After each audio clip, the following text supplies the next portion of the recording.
Muy buenas noches, ¿qué tal? ¿Cómo están? Qué gusto que nos acompañen. Bienvenidos. Ya estamos listas con las noticias más importantes de este día. Graciela, buenas noches. Buenas noches, Roxana. Buenas noches a todos ustedes que también están en nuestra sintonía a través de las diferentes plataformas en redes sociales. Iniciamos con los titulares. Bienvenidos. Iniciamos hablando del sistema de fotomultas que se extenderá a más zonas del país. La próxima semana autoridades de obras públicas anunciaron que este comenzará a implementarse en la autopista Comalapa. A partir de las 0 horas del 20 de enero iniciará la implementación de las fotomultas en la autopista Comalapa. La velocidad máxima será de 110 kilómetros por hora para vehículos particulares y hasta 80 kilómetros por hora para el transporte de carga. Aunque la autopista Comalapa está completamente iluminada, aún se colocan algunas señalizaciones. Así lo informó el Ministerio de Obras Públicas. Esta semana vamos a terminar de cambiar alguna señalización, algunos rótulos en la autopista Comalapa, para poder garantizar que todo está a 110 kilómetros por hora, la velocidad máxima, excepto en algunas incorporaciones, en algunos accesos y en algunos puntos críticos donde pues hay que reducir la velocidad, pero de lo contrario, prácticamente la mayor parte de esa autopista será a 110 kilómetros por hora.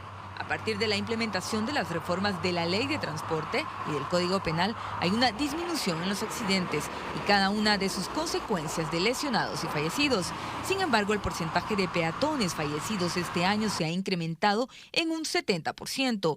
Una de las medidas preventivas por parte de las autoridades es la construcción de pasarelas en puntos donde hay un alto tránsito de peatones en la autopista Comalapa. Esa la vamos a atacar a través de pasarelas. Se van a construir cerca de 3 pasarelas a lo largo de la autopista Comalapa. Ya se tienen identificados los puntos, son lugares donde pues hay un alto tránsito de peatón y donde hemos visto que cruzan la calle a nivel. Pero ha ocurrido algo, incluso los accidentes en motociclistas ha bajado, y en vehículos particulares, en autobuses y en el transporte de carga. Pero de alguna manera pues tenemos un porcentaje más alto en el caso de los peatones. De hecho, por ejemplo, el día sábado tuvimos 4 personas fallecidas y los 4 fueron peatones.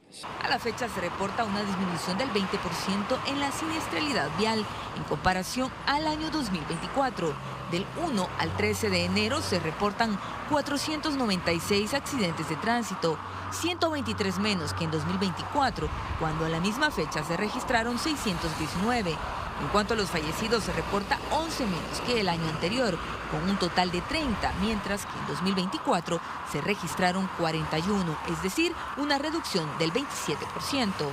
Incluso si uno revisa los números de la accidentabilidad vial de nuestro país, pues, bueno, solo el día de ayer, por darles un dato, tuvimos 14 accidentes menos. El día sábado tuvimos 2 accidentes menos con respecto al año pasado. El día viernes tuvimos 15 accidentes menos con respecto al año pasado. El día jueves tuvimos 10 accidentes menos con respecto al año pasado y así. Tenemos 123 accidentes menos, lo cual equivale a un 20% menos en accidentes, 38 lesionados menos, un 11% menos en lesionados y 11 fallecidos menos, lo cual equivale a un 27% de fallecidos menos. Desde el inicio de las fotomultas a la fecha, las autoridades registran 24 sanciones a conductores que excedieron la velocidad reglamentaria, es decir, arriba de los 110 kilómetros por hora en el Boulevard Monseñor Romero. Con imágenes de Carlos Cle, este es un informe de Kelly Abrego. Y el titular de Obras Públicas también se refirió a la normativa de tránsito sobre el traslado de personas en los pick-ups. Aclaró que no ha sufrido cambios y sigue aplicando de la misma forma. Agregó además que se están reforzando la vigilancia para poder sancionar a todos aquellos conductores que excedan el peso permitido en estas unidades. Además, ya están verificando que cuenten con las adecuaciones que ha dado a conocer el Ministerio de Transporte para el traslado de pasajeros, sobre todo en aquellas zonas donde no hay autobuses del transporte colectivo. El Viceministerio de Transporte, de alguna manera, pues siempre ha tratado de garantizar la protección de las familias salvadoreñas. Y pues, de alguna manera, en carreteras y en diferentes puntos donde transita el transporte público, principalmente buses y microbuses que ya están autorizados, muchas veces detectamos a pickups que pues están trasladando pasajeros de manera ilegal, es decir, no tienen los permisos respectivos. A esos conductores de esos pick-up, pues es a los cuales se le ha estado sancionando a lo largo del tiempo, antes de las reformas de ley y ahora con las reformas de ley. Pick-ups que están haciendo mudanza, pick-ups que están realizando diferentes actividades comerciales. Bueno, en ese caso, muchas veces pues tiene que ir una persona, 2 personas o incluso hasta 3 personas para poder llevar la carga o para poder realizar diferentes actividades. En ese caso a esos conductores no se les coloca infracción, ¿verdad? En cumplimiento a la ley de tránsito, rutas de buses del transporte interdepartamental han eliminado de su ruta algunos puntos donde realizaban paradas. Veamos qué opinan los usuarios al respecto. Unidades interdepartamentales que ingresan a San Salvador desde el occidente del país ya no realizarán algunas paradas debido a que no están autorizadas para estas rutas. Conductores aseguran que por incumplir, muchos han sido sancionados con esquelas de $100, por lo que hacen un llamado a los usuarios de las diversas rutas a acaten lo establecido. Personas de que se acostumbraron a intermedios, ¿verdad? Pero ahora que se vuelve a normalizar, por decir así, lo que por favor nos entiendan y nos comprendan que no es cosa de nosotros.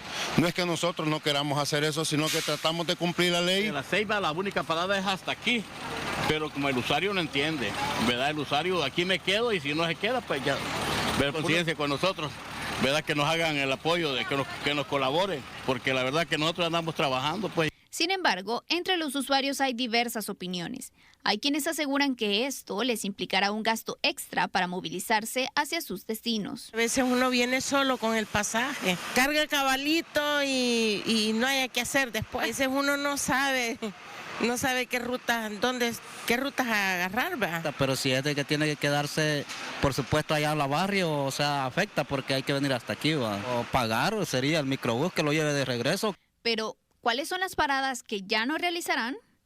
Entre las que no son autorizadas para el transporte interdepartamental son: rumbo a la terminal de Occidente, no se detendrán en el Hospital El Salvador, Parque de Pelotas, ni en el sector conocido como La Barrios, siendo la Ceiba de Guadalupe la última parada que realizarán antes de llegar a la terminal. Buscando hacia el occidente del país, no se detendrán en centros comerciales de Antiguo Cuscatlán, en Sisa, ni en el semáforo del Mesón de Goya. No realizarán paradas en parques, sino que pasarán por la ruta departamental. Con imágenes de Juan Castellanos, un informe de Carla Araniva. Y para evitar que sus clientes tengan problemas con la ley, algunos centros nocturnos y restaurantes brindan transporte o alimentos de cortesía al conductor designado. Veamos sobre estas estrategias. No, yo no se lo voy a dar. Vámonos. No, yo no se lo voy a dar. No se lo voy a dar. Vamos. No se lo voy a dar. Resistencia. Para evitar escenas como estas y capturas por conducir en estado de ebriedad, tras la medida de tolerancia cero alcohol al volante implementada por el gobierno, los restaurantes, bares y centros nocturnos han tomado acciones para que sus clientes siempre puedan llegar a disfrutar y posteriormente regresar seguros a casa. Por ejemplo, brindar alimentos o bebidas de cortesía al conductor designado, tal como se realiza en Dollar Beer. Que por un consumo mínimo de $50 se le está pagando el Uber, pero ya si él viene con un conductor designado por un consumo mínimo de $30, igual a él se le da la comida, al conductor que trae la persona. Mientras que en Macondo puede dejar estacionado su vehículo y retirarlo el día siguiente. Se lo cuidamos toda la noche y tenemos un grupo de colaboradores que lo pueden ir a dejar a su casa sin ningún problema, ¿verdad? Como era nuestro lema y hemos puesto en nuestras publicidades, ¿verdad? Una propina te puede salvar de la Bartolina. Bueno, ahorita estamos en pláticas con una compañía de microbuses, ¿verdad? Para que a la hora de nuestro cierre haga una ruta en el área metropolitana y si traen un conductor designado, esta persona come gratis. Algunos incluso pueden facilitarle transporte hasta su hogar si ha ingerido licor, como en el restaurante Boca de Lobo. Nosotros lo mandamos de regreso y le facilitamos el costo de ese alquiler de vehículo de regreso, ¿verdad? Obviamente pues por el consumo de vinos, de catador y alimentos de Boca de Lobo. Hemos buscado alternativas con servicios de alquiler de vehículos y de motoristas, principalmente donde se puede traer una persona para que maneje el vehículo de la persona que decidió ya tomar y decir, bueno, si decidí voy a tomar y voy a ocupar ese servicio, pues nosotros se lo facilitamos y absorbemos la mitad de ese costo.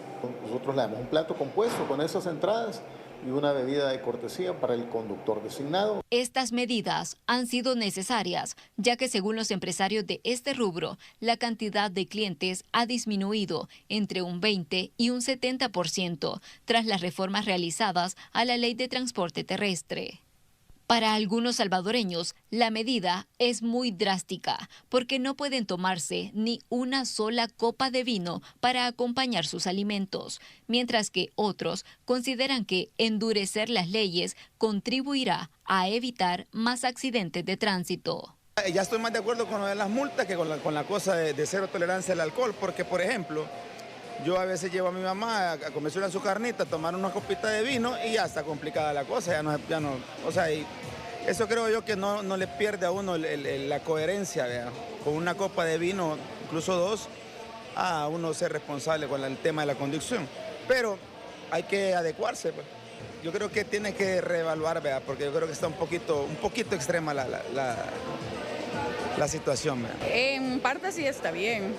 Porque acuérdese que hay conductores peligrosos, como dice el gobierno, que no respetan a los peatones o a los motociclistas o a los mismos conductores. Y, ¿cómo le podría decir? Evitamos más accidentes. Cervezas con 0 grados de alcohol y refrescantes cócteles preparados sin licor son algunas de las alternativas por las que también optan algunas personas que visitan estos establecimientos. Se van a incrementar los costos de salir a dar la vuelta, pero si no quieres que se incrementen, vea una bebida gaseosa con limoncito y todo eso. Ellos vinieron en Uber y yo en mi carro, entonces ellos, vea, se pueden echar y se van en Uber. Yo sí, como yo vine en carro, me tengo que limitar. Sople. No. Habla la boca y... También debe tomar en cuenta que, a través de redes sociales, hay algunas personas que se ponen a disposición para ser el conductor designado. Otra opción para que no maneje en estado de ebriedad. Porque si el resultado de su prueba de alcotest no da 0 grados, será llevado a las Bartolinas. Se le impondrá una multa de $150. Se le decomisarán las placas del vehículo y podría perder la licencia de conducir por 1 año. Con imágenes de José Delgado y Carlos Cle, un reporte de Iliana Leiva para Noticiero Hechos. Y expertos en el tema de las motocicletas señalan además que en el país la mayoría opta por este tipo de vehículos y no saben manejar o tienen malas prácticas, situación que podría estar relacionada con los accidentes de tránsito donde se ven involucrados. Al menos un motociclista fallece por accidentes de tránsito a diario en El Salvador y otros 10 resultan lesionados, situación que según la Asociación Salvadoreña de Motociclistas podría estar relacionada con no saber manejar del todo bien, malas prácticas y el desconocimiento de las reglas de tránsito. Agrega que la mayoría de personas víctimas de estos siniestros son hombres jóvenes. Los principales cambios en las reformas de la ley de tránsito que impactan a este sector son permitir el filtrado de motocicletas cuando el tráfico está detenido, uso de casco certificado, chaleco reflectivo obligatorio y el incremento de las multas. Y trágicamente, y peor aún, estamos hablando fallecidos entre los 18 y 23 años, principalmente hombres. ¿Qué quiere decir esto? Estamos perdiendo incluso la fuerza laboral joven, lo que pasa que a largo plazo, si seguimos falleciendo solo los jóvenes por accidente de moto, sí vamos a ver consecuencias graves. En este momento las familias de estos fallecidos sí están viendo un problema. Cada vez que nosotros vemos en las noticias que ha fallecido un motociclista, no nos damos cuenta que es una familia que de presto tuvo que gastar en sus gastos funerarios, en andar en esas vueltas de los permisos. La motocicleta, más allá de ser una opción de transporte, se ha convertido en el país una de las herramientas de trabajo de mayor utilidad por su movilidad. pero quienes conducen estos automotores tienen muchas más probabilidades de sufrir un siniestro vial. En un trabajo de entregas a domicilio, el promedio es entre 100 y 150 kilómetros diarios que recorren.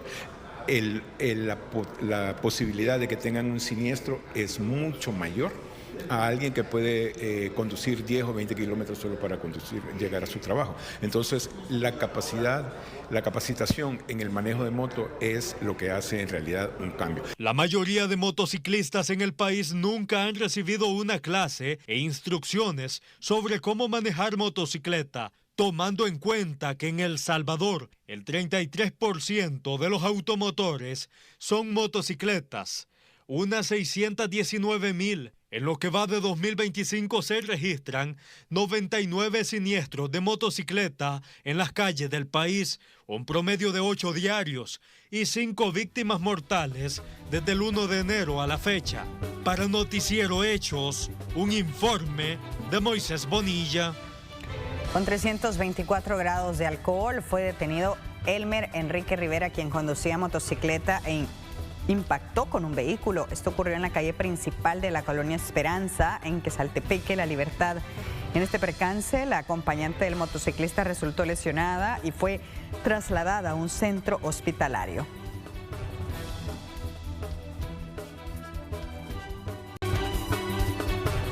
Más de 200 millones de dólares espera recaudar el Fondo de Conservación Vial durante este año, con lo cual se proyecta una mayor inversión en las carreteras del país. Casi 125 millones de dólares invertirá el Fovial durante este año para el mantenimiento de 7,269 kilómetros de carreteras, un 61% más en comparación al año pasado. Para este año planeamos hacer la inversión más grande en la historia de Fovial en el tema de mantenimiento de vías. Nosotros normalmente tenemos un presupuesto de 80 millones de dólares para el tema de mantenimiento de vías, pero definitivamente es necesario por el tema del avance en la edad de la mayoría de carreteras. Para la señalización de las vías se destinarán 5 millones de dólares, al igual que el mantenimiento en obras de paso como el mejoramiento de puentes y bóvedas. También estamos destinando 5 millones de dólares para el tema del mantenimiento del derecho de vía, que es decir, mantenimiento de taludes, árboles, drenajes, recolección de basura, entre otros, y muy importante también, vamos a invertir 28 millones de dólares en el tema de la rehabilitación o renovación de carreteras importantes como la Troncal del Norte, como el tramo de la carretera Panamericana entre San Martín y Cojutepeque, tramos importantes como la carretera del Litoral. En la reparación de cárcavas y temas de mitigación se invirtieron 29 millones de dólares el año pasado. Por ahora continúan los trabajos en la carretera Panamericana, autopista a Comalapa en el kilómetro 11 y 22, así como en otras zonas. Tengo la inversión total de las cárcavas intervenidas y rondamos los 9 millones de dólares. Estoy dejando de lado algunas importantes como Jardines del Boulevard, las cuales están en ejecución. También en esta zona de Brisas de San Francisco. También estamos colaborando con el Ministerio de Obras Públicas, que es una obra de grandes magnitudes. El Fovial proyecta que para este 2025 se recauden 207 millones de dólares, con el cobro de 20 centavos en impuestos que se pagan por galón de combustible. Este es un informe de Marcela Rivera. Y la Fiscalía General de la República advierte de estafas que se están registrando por transferencias bancarias. Si un número desconocido le pide ayuda para realizar una transferencia bancaria, no lo haga. Esta es una nueva modalidad que están utilizando los estafadores para perjudicar a las personas, robarle su identidad y en algunos casos llegar a serlo partícipe de algún delito. Consultamos con la población salvadoreña qué medidas toman para evitar ser víctima de estas situaciones. Bloquearlos y reportarlos, porque son números que de la nada llegan y te dicen, soy tu familiar o mandan un link. Que chequeen bien, que no den datos a nadie, que tengan precaución porque la gente malvada está por todo el mundo. En primer lugar, no dar el número de teléfono o sus datos, porque una vez así me hablaron a mí de que me había ganado un premio, que depositara cierta cantidad de dinero. Existen diferentes modalidades que los criminales utilizan para estafar a las personas. Según la Fiscalía General de la República, recientemente se han dado muchos casos en que cibercriminales envían mensajes de texto afirmando ser de banco o alguna entidad financiera, utilizando textos de urgencia, Piden dar clic en enlaces o solicitan claves o códigos de seguridad para entregar premios, otorgar créditos o dinero en efectivo. Ninguna entidad financiera solicita sus claves de seguridad, afirma la Fiscalía. Por lo que usted debe protegerse de ciberdelincuentes con 5 pasos. Utilizar un antivirus de protección, actualizar los sistemas operativos de sus dispositivos, actualizar sus aplicaciones desde tiendas oficiales, navegar en sitios oficiales y verificar siempre su autenticidad, y evitar guardar o recordar sus contraseñas de forma automática. Nunca preste su cuenta bancaria a estafadores a cambio de un porcentaje del dinero robado. Al hacerlo, usted también se convierte en delincuente. Si es víctima de algún tipo de estafa, puede denunciar al 2999-9999. Por otra parte, el Tribunal Segundo contra el Crimen Organizado de San Miguel dará a conocer el fallo en contra de los 23 imputados vinculados al caso Conexiones, que fue judicializado en el 2014. Según las autoridades, los procesados formaban parte de una estructura delincuencial conformada por ex jueces, policías y además abogados que colaboraban con pandilleros. Los delitos que se les atribuye son 18 homicidios agravados, 2 casos de proposición y conspiración para cometer el delito de homicidio agravado, un caso de divulgación de imagen o revelación de datos, un caso de extorsión agravada, entre otros. En el 2017, José Timoteo Mendoza, cabecilla de pandillas, fue sentenciado a 932 años de prisión en este mismo caso, pero también fueron condenados 2 jueces. Varias toneladas de drogas fueron incautadas en los primeros días de este 2025. El millonario cargamento fue interceptado en costas salvadoreñas. 4.3 toneladas de cocaína valoradas en más de $100 millones fueron incautadas en 4 operativos a casi 1000 millas náuticas de la bocana El Cordoncillo en el estero de Jaltepeque en los primeros días de este 2025. En los decomisos participaron militares de la Marina Nacional y se capturaron a 9 narcotraficantes de nacionalidades ecuatoriana y colombiana. El presidente Nayib Bukele detalló la primera operación, que fue ejecutada a 990 millas náuticas al suroeste de la bocana El Cordoncillo, dejando a la captura de 2 ecuatorianos, quienes transportaban 1.560 kilos de cocaína valoradas en $38.9 millones. En la misma zona localizaron otra embarcación en la que se movilizaban un ecuatoriano y un colombiano con 1.560 kilos de cocaína, también valorada en $38.9 millones. En el tercer procedimiento, 2 personas de nacionalidad ecuatoriana fueron detenidas mientras transportaban 599 kilos de cocaína valuados en $14.9 millones. Fueron ubicados a 850 millas náuticas en la bocana El Cordoncillo. La última embarcación fue interceptada a 860 millas náuticas y en ella 3 ecuatorianos fueron capturados por movilizar 626 kilos de cocaína con un valor comercial de $15.6 millones. Luego de darse a conocer estas incautaciones, la Embajada de los Estados Unidos en El Salvador felicitó a la Fuerza Armada por este primer golpe del año contra el narcotráfico, con el cual se refuerza la seguridad en El Salvador, también en la región y en otros países. Durante el año 2024, las autoridades decomisaron 17.2 toneladas de diferentes tipos de drogas con un valor que asciende a los $429.4 millones en 13 diferentes operativos. De este total, 16.7 toneladas fueron incautadas por la Fuerza Naval frente a las costas salvadoreñas. Además, se registró la captura de 131 personas acusadas por narcotráfico. Este es un reporte de Fernando Morales.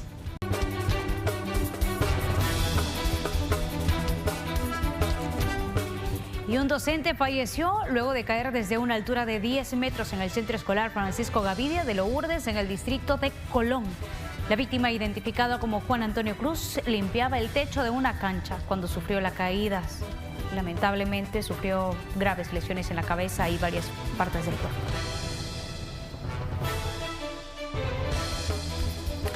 Y 9 personas que habían sido reportadas como desaparecidas en el Cerro El Águila, en la jurisdicción de Huayúa, Sonsonate, fueron rescatadas por personal de socorro de diferentes instituciones. Los 5 menores de edad y 4 adultos fueron localizados en el Cerro La Cima, en el distrito de Chalchuapa, Santa Ana. Las labores de búsqueda iniciaron el domingo por la noche, ya que las personas se habían extraviado mientras realizaban cortas de café. De manera preventiva, 4 personas fueron trasladadas por Cruz Roja hacia el hospital Hospital de Santa Ana y las otras 5 restantes se movilizaron en unidades del sistema de emergencias médicas. Esto con el objetivo de descartar afectaciones en su salud. Y el Ministerio de Medio Ambiente publicó algunos datos que dejó el terremoto que ocurrió hace 24 años, un 13 de enero del 2001. De acuerdo con la institución, el fenómeno tuvo una magnitud de 7.7 grados y afectó a 11 de los 14 departamentos del país. Su epicentro se ubicó a 18 kilómetros de la costa de Usulután y se reportaron más de 4.500 réplicas a lo largo del año 2001. También se liberó energía equivalente a 360 bombas atómicas, como la lanzada en Hiroshima, Japón, y tuvo una duración de 2 minutos, cuyos primeros 45 segundos fueron la parte más intensa del terremoto. Y mientras las organizaciones de las Naciones Unidas hacen un llamado a los gobiernos a implementar acciones que ayuden a frenar el incremento de la temperatura mundial, ambientalistas advierten sobre los riesgos de estas condiciones. El 2024 cerró como el año más cálido, el que superó la temperatura media mundial en más de 1.55 grados centígrados. El secretario general de las Naciones Unidas destacó que datos de la Organización Meteorológica Mundial demuestran que el calentamiento global es una realidad irrefutable. Esto también ha sido percibido a partir de estos fenómenos climáticos extremos que han afectado al mundo, específicamente a los países del sur global. Como lo hemos percibido en el 2024, tuvimos lluvias extremas, olas de calor extremo dentro de la temporada invernal. Este incremento de la temperatura de la atmósfera es lo que ocasiona el cambio climático.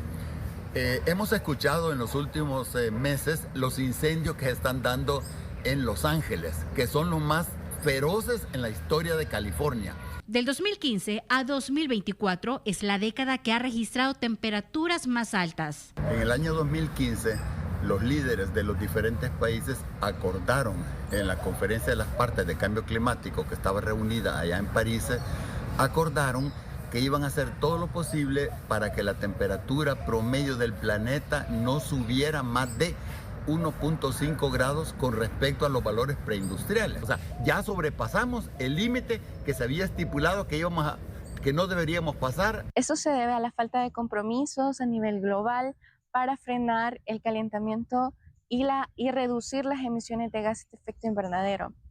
Esto lo vemos a nivel de región en el otorgamiento de permisos a las industrias extractivas que degradan los ecosistemas locales, que son importantes porque absorben la fuerza de estos fenómenos extremos. Para quienes están expuestos a la intemperie por varias horas, dicen que el calor fue sensible durante el año pasado, lo que los obligó a reforzar sus medidas. Uno trabaja bajo el sol, ¿verdad? Y hay que protegerse más que todo, ¿verdad?